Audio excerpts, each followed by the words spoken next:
लब पे जिस दम मेरे नामे शहे बता आया, लब पे जिस दम मेरे नामे शहे बता आया, उम्र रफ्ता पलट आई के मसीहा आया।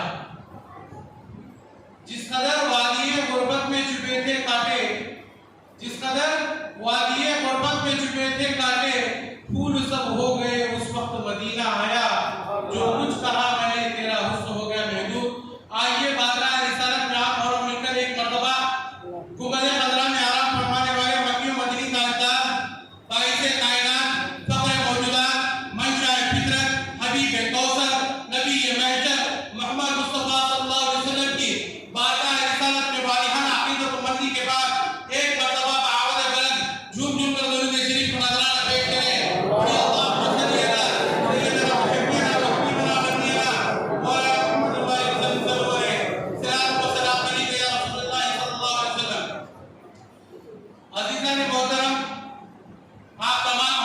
आपको बहुत बहुत मुबारक हो। माह रबीउल अव्वल का पहला दिन अल्लाह का करुणा है, एहसान है कि जिसने हमें आज की ये रात हम लोगों को नसीब फरमाई और यहाँ पर इकट्ठा होने की तौफीक अता फरमाई।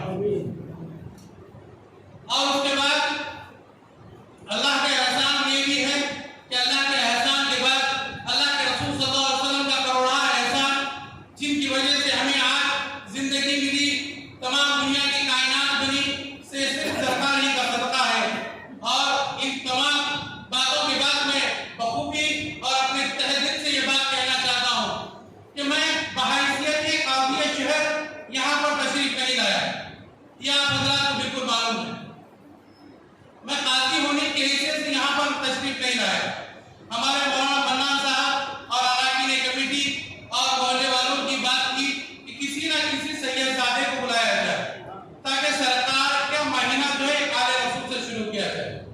इसी की वजह से जो है इसी की निस्बत से मुझे बुलाया गया, वरना मैं कोई ऐसा मुकर्रर नहीं हूँ जो पहले ही दिन मुझे बुलाकर यहाँ बिठाया जाए। गुज़िश्ता साल आपने देखा कि तकरीबन 10 मिनट में ही गला पस हो गया, पकड़ा गया और मैं बैठ गया। तो ऐसे कोई खास मुकर्रर नहीं था, बस इन लोगों की मोहब्बत है कि आले रसूल से महीना शुरुआत कराना इनका ये मकसद है। इसीलिए कहीं साहिब का गला फंस न जाए, इसीलिए ये मस्जिद वाले और मन्नान साहब बहुत होशियार हैं, आजू बाजू वालिमा को भी लाके बिठा दिया, कहीं हमारे काजी साहब का गला फंस ना हो जाए, कहीं कोई गड़बड़ हो जाए तो किसी न किसी को ऑपरेशन और शक्ति होना जरूरी है ना। गाड़ी के लिए पहले से भी चलती हुई आ रही है, कार में पीछे कहीं पड़ी रहती, पंचर हो गई तो और एक डाल लेना पड़ता। तो इसीलिए मन्नान साहब बहुत होशियार। तो अज़ीज़ान मोहतरम, ये इन लोगों की मोहब्बत थी कि एक आले रसूल से जो है इस महीने का आगाज कराना इनका मकसद था। मैं तहे दिल से अराकीन कमेटी से और मन्नान साहब का शुक्रगुजार हूँ कि मुझे दावत दी यहाँ पर, तो मैं लब्बैक कहकर यहाँ पर आ गया। तो अज़ीज़ान मोहतरम, मैंने कुरान मजीद की एक आयत शरीफा तिलावत करने का शर्फ हासिल किया, क़द जाअकुम मिनल्लाहि नूरुन व किताबुम मुबीन, तहकीक के तुम्हारे पास आया नूर और एक रोशन किताब। इस किताब से ज्यादा माना है। तो अज़ीज़ान मोहतरम, जमहूरी हुकूमत के उलमा इकराम का इत्तेफाक और इत्तेहाद यही है और ये सच है कि नूर से मुराद अल्लाह के रसूल सल्लल्लाहु अलैहि वसल्लम का नूर मुक़द्दस है और किताब से मुराद कुरान मजीद है। तो अज़ीज़ान मोहतरम, अल्लाह ताला ने जब दुनिया बनाई तो सबसे पहले अल्लाह ताला ने ऐसे ही दुनिया नहीं बनाई, बल्कि मशवरा किया, फरिश्तों को इकट्ठा किया। उसमें इस्राइल भी थे, इसराफील भी थे, मिकाईल भी थे, जिब्राइल भी थे, कई करोड़ों पैगंबर, करोड़ों अंबिया अलैहिस्सलाम के आने से पहले तमाम मलाइका इकट्ठा हो गए। अल्लाह रब्बुल इज्जत ने कहा कि मैं दुनिया में अपना एक खलीफा बनाना चाहता हूँ, मैं दुनिया में अपना एक जानशीन बनाना चाहता हूँ, अपना खलीफा बनाना चाहता हूँ। तो सारे फरिश्ते कहने लगे, ऐ अल्लाह, दुनिया में तू खून रेज़ी करने वाला, झगड़ा फसाद करने वाला, बीवी बच्चे रखने वाला, फितनाखोर, वो अपना खलीफा बनाएगा। तो अल्लाह रब्बुल इज्जत ने कहा कि मैं दुनिया की खुली छुपी बातों को जानता हूँ, तुम नहीं जानते। ये कहकर फरिश्तों के बाद तो अल्लाह ताला ने टाल दिया, उसके बाद जाकर अल्लाह ताला ने हज़रत आदम अलैहिस्सलाम को बनाया। तो अज़ीज़ान मोहतरम, आदम अलैहिस्सलाम से लेकर हज़रत ईसा अलैहिस्सलाम तक जितने भी पैगंबर दुनिया में तशरीफ लाए, आपको बात मालूम होनी चाहिए कि एक नबी के बाद कई साल के बाद दूसरे नबी नहीं है। यानी कि एक नबी के बाद 60 साल, 100 साल और हज़रत नूह अलैहिस्सलाम 900 साल ने हुकूमत की, यानी कि आपकी नबूवत रही। यानी कि इतने साल जो है कोई नबी आने के बगैर नहीं रहा। यानी कि एक जमाने में एक नबी होते थे, इस गली में एक नबी होते थे, तो अल्लाह ताला पिछली गली में भी एक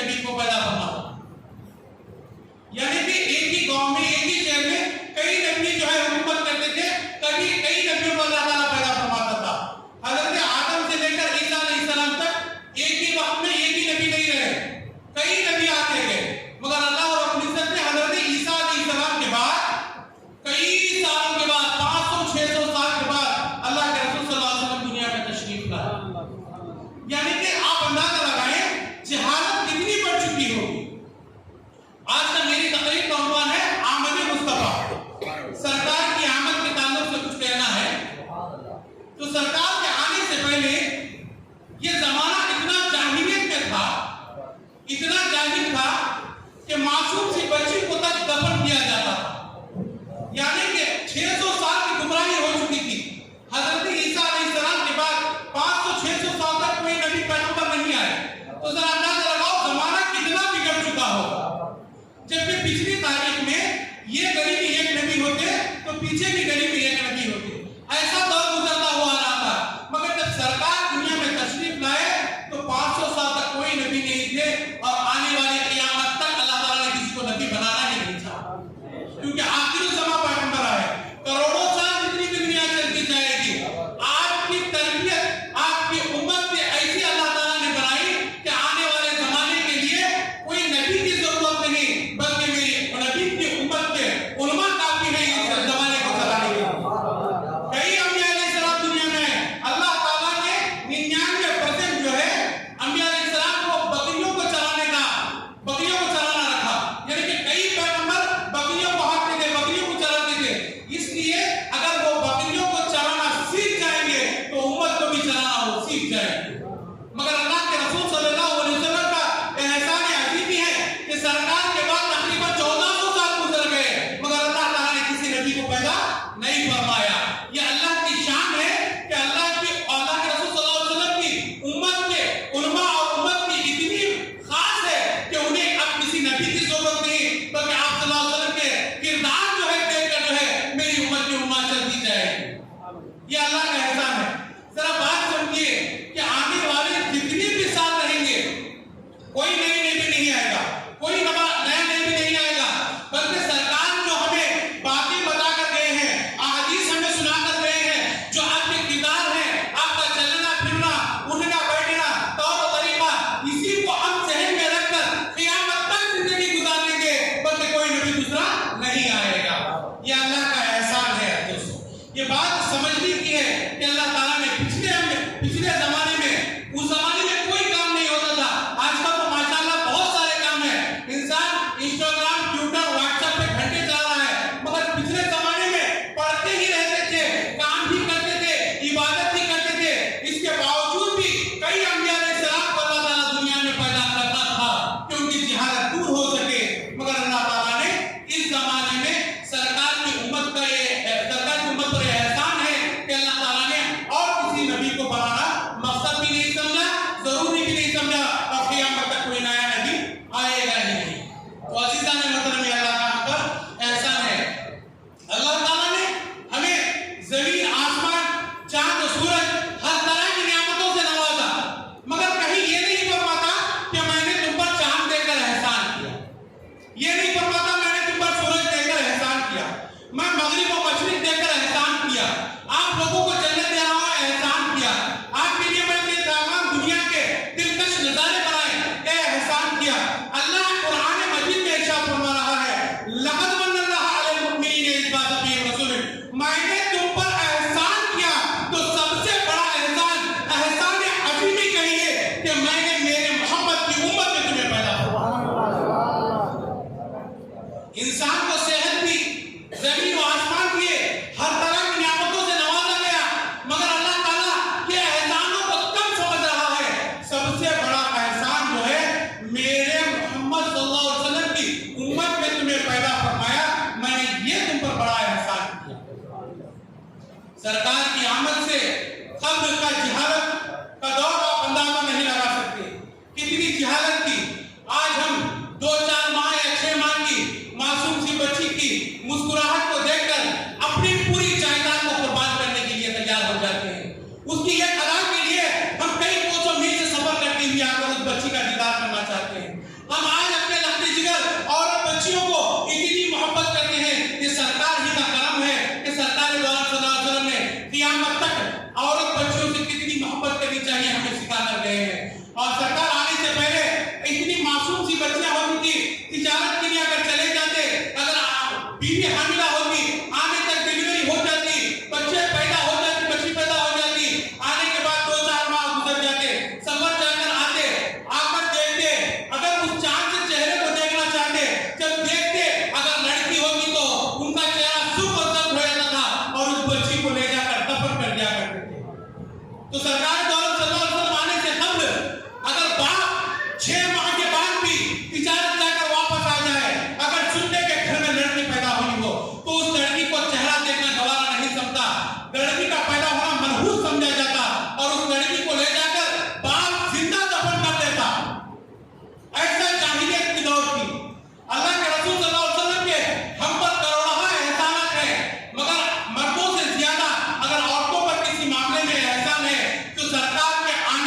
सरकार दो सल्लल्लाहु अलैहि वसल्लम जब आए तो लड़कियों को दफन किया जा रहा था, फूल सी बच्चियों को दफनाया जा रहा था, मगर अल्लाह के रसूल सल्लल्लाहु अलैहि वसल्लम फातिमा को अपने गोद में बिठाकर दुनिया वालों को बता दिया कि औरत बच्ची से कितनी मोहब्बत की जाती है। तो जरा अंदाजा लगाओ कि औरत बच्चियों से कितनी मोहब्बत करनी चाहिए। सरकार का हम पर से ज्यादा औरतों पर एहसान है कि अल्लाह के रसूल सल्लल्लाहु अलैहि वसल्लम ने लड़कियों को हर मुकाम पर जो है विकार और पोजीशन दिलाया। आपने 10 शादियां दुनिया में की तो उसमें से कई शादियां जो है मुतल्लका थी, उम्मुल मोमिनीन, और कई लड़कियां बेवा थी। आपने बेवाओं को पोजीशन दिलाया कि बेवा से निकाह करो। कई दो मुतल्लका थी, 2 शादियां टूट चुकी थी, उसके बावजूद भी आप सल्लल्लाहु अलैहि वसल्लम ने उन लोगों से निकाह किया, वहां पर भी आपने पोजीशन दिलाया। और हत्ता कि अल्लाह के रसूल सल्लल्लाहु अलैहि वसल्लम जब सहाबा के दरमियान में बैठते थे, जिस तरह चांद आसमान में चांद के इर्द गिर्द सितारे हुआ करते थे, उसी तरह सहाबा बैठते थे, सहाबा इकराम का मजमा हुआ करता था। जब सरकार दो सल्लल्लाहु अलैहि वसल्लम तमाम सहाबा में बैठकर गुफ्तगू करते थे, एक बूढ़ी औरत लकड़ी के सहारे चलती हुई आ रही थी। आपने उठकर आप उनके करीब जाते हैं, दूर से देखने वालों को मालूम होता है आप इस तरह इस अंदाज से गुफ्तगू करते हैं। दूर से देखने के बाद उन लोगों को लगता कि कोई मांगने वाला किसी मालकिन से कुछ मांग रहा हो। इस तरह आप उस बूढ़ी माँ से बात करते, आप उस बूढ़ी माँ से गुफ्तगू करके वापस आने के बाद बैठ जाते। साहबा पूछते, या रसूल अल्लाह कौन थी वो बूढ़ी माँ? तो अल्लाह के रसूल फरमाते कि वो मुझे दूध पिला रही दाई हलीमा। बुढ़ापे में आपने कदर की और बुढ़ापे को पहुंचने के बाद भी अपनी माँ की इज्जत की और आने वाली नस्ल को बता दिया, अगर अपने वालिदैन बुढ़ापे में भी पहुंच जाए, अपनी माँ बूढ़ी से भी हो जाए, और बात को गुफ्तगू इस कदर करो ताकि देखने वाले ये समझे दूर से कि कोई मांगने वाला साहिल है, किसी मालकिन से कुछ मांग रहा है। आपने वहां पर भी पोजीशन दिला दी। तो अजीजा ने मुहतरम, एक मरतबा दरूद शरीफ पढ़ लीजिए।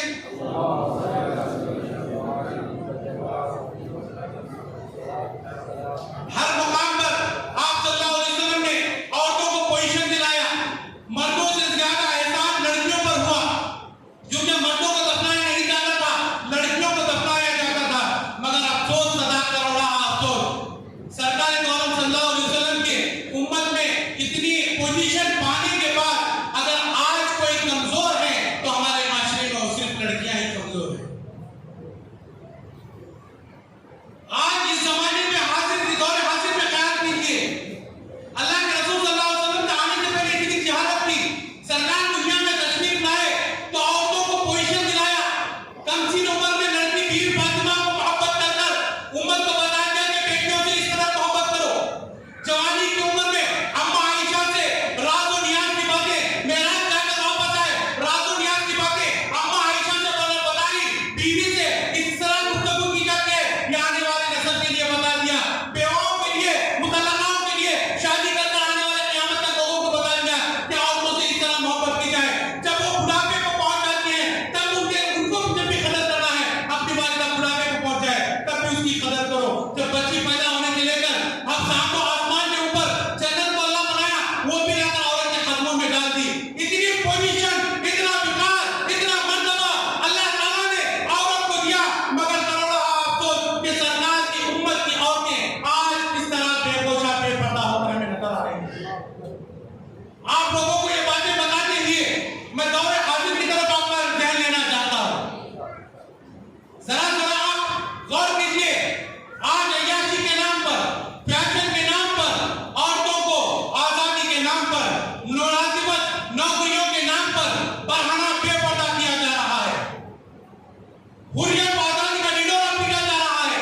खैर वफाई और भलाई के नाम पर औरतों को पोजीशन देने की बात कर रहे हैं, मगर वो पोजीशन देने की बात नहीं, बल्कि हमारी इज्जत की इज्जतों को, अजमतों को लूटने की कोशिश की जा रही है। आज नौकरी के नाम पर, कॉलेज के नाम पर दफ्तरों में भेजा जा रहा है। आज उन्हें आजादी दी जा रही है, आजादी के नाम पर घूमा फिराया जा रहा है। बच्ची जाती है नकाब के साथ, मगर आज हमारे माशरे के कॉलेज वगैरह ऐसे हो गए हैं कि स्कूल के बाहर स्कार्फ को उतारो, आप उसके बाद अंदर आओ। आज तालीम के नाम पर बरहना हो रही है हमारी लड़कियां। अगर क़यामत के रोज अल्लाह ताला आप लोगों से ये सवाल नहीं करेगा कि तुमने तुम्हारी बेटी को 10th क्लास तक क्यों नहीं पढ़वाया, तुम्हारी बेटी को डिग्री क्यों नहीं करवाई, तुम्हारी बेटी को एमबीए क्यों नहीं करवाया, तुम्हारी बेटी को डॉक्टर क्यों नहीं करवाया, तुम्हारी बेटी को कलेक्टर क्यों नहीं बनाया, ये नहीं पूछा जाएगा। खबर में पूछा जाएगा अपनी बेटियों को दुनिया में क्या तालीम देकर आए। जब अल्लाह साहब का सदा फरमाते हैं कि जिसकी 3 लड़कियां होती हैं, वो लोग अगर अपनी बेटियों को अच्छी तालीम देकर, अच्छी परवरिश देकर निकाह कर भेजते हैं तो अल्लाह के लिए जन्नत देना वाजिब हो जाता है। साहबा पूछे या रसूल अल्लाह, मेरी 2 बेटियां हैं। सरकार फरमाते हैं अगर आपकी 2 बेटियां हैं तब भी आपके लिए अल्लाह ताला को जन्नत देना वाजिब हो जाता है। सरकार सल्लल्लाहु अलैहि वसल्लम क्या अज़वाज मुताहरा बेतालीमा नहीं थी, वो भी कुरान पढ़ती थी, वो भी दीन की बातें पढ़ती थी, मगर जरा सा अफसोस हमारी लड़कियां दीनी तालीम से दूर होती जा रही हैं और बेपर्दा ज्यादा होती जा रही हैं। आज मुसलमान ज़वाज का जिम्मेदार खुद है, क्योंकि वो अपनी अजमतों के, अपने औरतों की अजमतों की हिफाजत नहीं कर रहा है। आज शरीयत मुताहरा को बाला-ए-ताक रख दिया है, शरीयत को उठाकर कोने में रख दिया, इसीलिए वो आज ज़वाज का जिम्मेदार होता जा रहा है। औरत घर की जीनत है, हम लोगों ने उन्हें बाजार की जीनत बना दी है। औरत को पर्दे के साथ जहां जाना है वहां पर जा सकती है, जितना काम है उतना देखकर वापस आ सकती है। मगर अफसोस और निदान मिलत इस्लामिया, आज हमारी इज्जत ख़वातीन पर जब अल्लाह के रसूल का इतना बड़ा एहसान हुआ, उसके बावजूद कितना बेपर्दा हो रही है, गैर मर्दों के सामने खुलेआम निकल रही है। हमारी शादी ब्याह में हमारा रस्म रिवाज बन चुका है, हमारा कल्चर है कि हम दर्द के बजाय साड़ियों को पसंद करते हैं औरतें, और उस साड़ियों में लिबास जिस्म की तरफ बढ़ाना नजर आ रहा है। आज हमारे पास ऐसा माहौल नहीं कि औरतों मर्दों के बीच में पर्दा रखा जाए। गैर मर्द देख रहा है तो इसके जिम्मेदार हम खुद होंगे क़यामत के दिन कि हम अपनी औरतों को पर्दा क्यों नहीं करवाए। तो अज़ीज़ान मोहतरम, पर्दा कराना, उनकी आबरू को बचाना, इज्जत को बचाना, ये आपसे खबर में पूछा जाएगा, ये नहीं पूछा जाएगा क्यों आपने एमबीए एमसीए नहीं करवाया। आज तालीम के नाम पर हम बेपोशा कर रहे हैं, हमारी कीरत आज मारी का चुप रही है। लोग कहते हैं कि साहब जरा पंडितों ने ट्यूशन पढ़ा तो बच्ची पाँव पर फेंक दी। जरा बताओ, आज इस जमाने में कौन इंसान भूखा सो रहा है? कोई इंसान ऐसा बताओ कि साहब ये इंसान सिर्फ एक बार खाता है, 2 टाइम भूखा रहता है। अल्लाह का एहसान अजीम है कि सरकार की उम्मत का ये बड़ा एहसान है कि आज हम कोई भूखे नहीं सो रहे हैं। अगर आज हम कोई भी काम क्यों ना कर लें, फिर भी हम अपनी जिंदगी बखूबी बसर कर सकते हैं। बस हमें दुनिया की हिर्स अपने अंदर इतनी कूट-कूट कर भरी हुई है कि आज हम जो है दौलत कमाने के चक्कर में अपनी औरतों की इज्जतों को हम गंवा रहे हैं, चिकना चूर-मूर करते हुए जा रहे हैं। ये हमसे क़यामत में वाकई सवाल पूछा जाएगा, क्यों तुमने जो है अपनी बेटियों की, बीवियों की, माओं की, बहनों की, पड़ोसियों की, औरतों की अजमतों की हिफाजत तुमने नहीं की। तो अज़ीज़ान मोहतरम, आज हमारे लिए सबसे जरूरी है कि अपनी इज्जत ख़वातीन की अजमतों की हिफाजत हमारे लिए जरूरी और लाज़मी है। तो अज़ीज़ान मोहतरम, पर्दे के नाम पर और नौकरी और चाकरी के नाम पर न जाने लोग कैसे कैसे मुकामात पर औरत को जाना पड़ता है, आप उसका अंदाजा नहीं लगा सकते। आज आजादी के नाम पर, आने वाले जमाने पर अपने पैरों पर खड़े होने के नाम पर औरत बच्चियों पर जुल्म हो रहा है, मगर हम वो चीज को नजरअंदाज कर रहे हैं। जरा वक्त कॉलेज में चलेगी तो अंदर क्या भी नहीं होता। तो अज़ीज़ान मोहतरम, गैर मर्द की नजर अगर हमारी वजह से हमारी ख़वातीन पर पड़ते हैं तो वाकई में हमारे दफ्तर आमान में भी बुराइयां लिखी जाएंगी, क्योंकि हम खुद गुनहगार होंगे, क्योंकि हम ये तालीम दिलाने के बहाने में उनकी इज्जतों के साथ खेल रहे हैं। इस वजह से क्योंकि हमारे पास ऐसा माशरा नहीं है। शादी ब्याह में आप देखिए, हमारे गांव में, शहर मुंतकिल में ऐसा माहौल नहीं है। तो अज़ीज़ान मोहतरम, अल्लाह के रसूल सल्लल्लाहु अलैहि वसल्लम जब दुनिया में तशरीफ लाए तो क्या पूरा इस्लाम भी मुसलमान एक ही वक्त में फैल गया? क्या पूरे एक ही वक्त में मुसलमान होंगे? नहीं, पहले थोड़े थोड़े लोग, हज़रत अबू बकर सिद्दीक़, उम्मुल मोमिनीन, उसके बाद चंद साहबा, उसके बाद एक गांव के बाद दूसरे गांव, इसी तरह बढ़ते बढ़ते जाकर आज इस्लाम जो है पूरी दुनिया में फैला। तो अज़ीज़ान मोहतरम, आज हम पर्दे की बात करते हैं, शायद आप पर्दे की बात कर रहे हैं, शादी ब्याह में पर्दा लगाने की बात कर रहे हैं, क्या हमें एक लगाए तो हो जाता? याद रखो, अगर आपके एक लगाने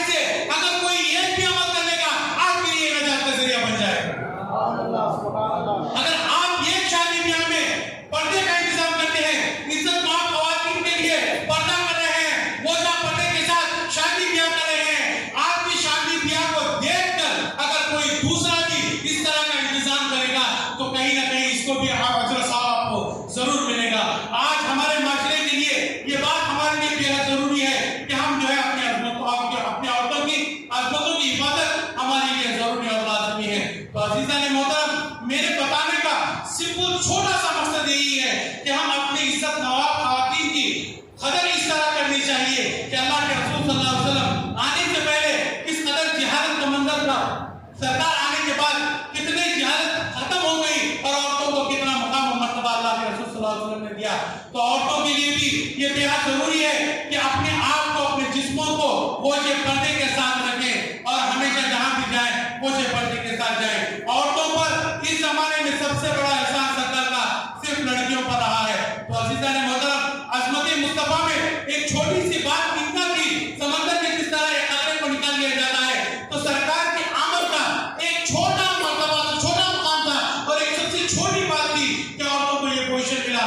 सरकार के आने से दुनिया और आखिरत अल्लाह ताला यहाँ तक फरमाता है, लौला कलमा कलकुल अज़र रुबिया, अगर मैं दुनिया में अपने महबूब को पैदा करना मकसद ना होता तो मैं अपने रुबूबियत को भी जाहिर ना करता, यानी मैं खुदा होने को भी ये जाहिर नहीं करता अगर मेरे मुस्तफा को दुनिया में भेजना ना होता।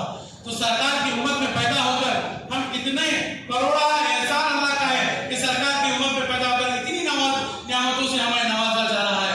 तो अज़ीज़ान मोहतरम, हमारे लिए ये अहद करने, हमारे लिए ये बेहद जरूरी है कि अपनी औरतों की अजमत की हिफाजत ये हमारी ही जिम्मेदारी है, किसी दूसरे की जिम्मेदारी नहीं।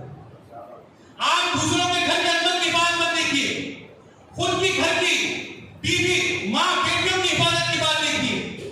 आप जाकर मोहल्ले मोहल्ले फिरने की जरूरत नहीं, आप जाकर एक दूसरे को समझाने की जरूरत नहीं। खुद से आदमी सुनने के बाद खुद के लिए अमल करना, तो आपको देखकर दूसरा भी अमल करेगा। तो आज से अहद कर लीजिए कि अपने औरतों को होश और पर्दे में रखेंगे। अल्लाह के रसूल सल्लल्लाहु अलैहि वसल्लम ने जब हमें इतनी नियामतें दी, तो ये मिलाद का महीना है, हम सरकार दो आलम सल्लल्लाहु अलैहि वसल्लम से कितनी मोहब्बत करनी चाहिए, आप जरा अंदाजा लगाएं।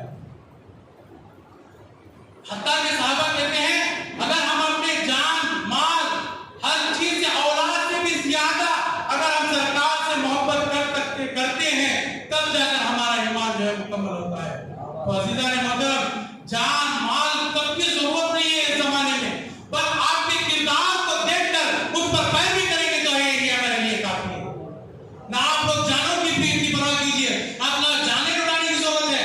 सरकार के नाम पर जाने वाकई में अगर वक्त आया तो सब लुटाने के लिए तैयार हो जाएंगे। इस जमाने में सरकार के नाम के लिए आपकी जानों की जरूरत नहीं, आपके माल की जरूरत नहीं, आपकी किसी चीज की जरूरत नहीं, बस आप सरकार के बताए हुए नक्शे कदम पर चलेंगे, यही लिए आपके लिए कामयाबी और कामरानी है। तो कितनी मोहब्बत हम सरकार दो आलम सल्लल्लाहु अलैहि वसल्लम से करनी चाहिए। तो अज़ीज़ान मोहतरम, ये माह रबीउल अव्वल महीना, सरकार की आमद इसी महीने में 12 रबीउल अव्वल को हुई थी।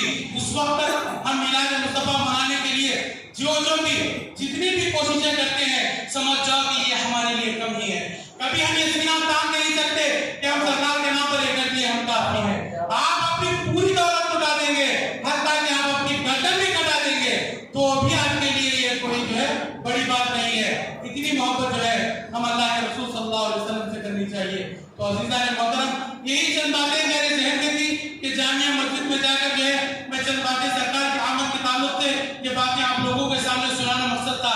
ये नहीं कि आप लोग सब सुनकर मेरे लिए अमल करें, आप लोगों में भी ये बात भी अमल कर ले तो ये मेरे लिए नजात का जरिया बन सकता है।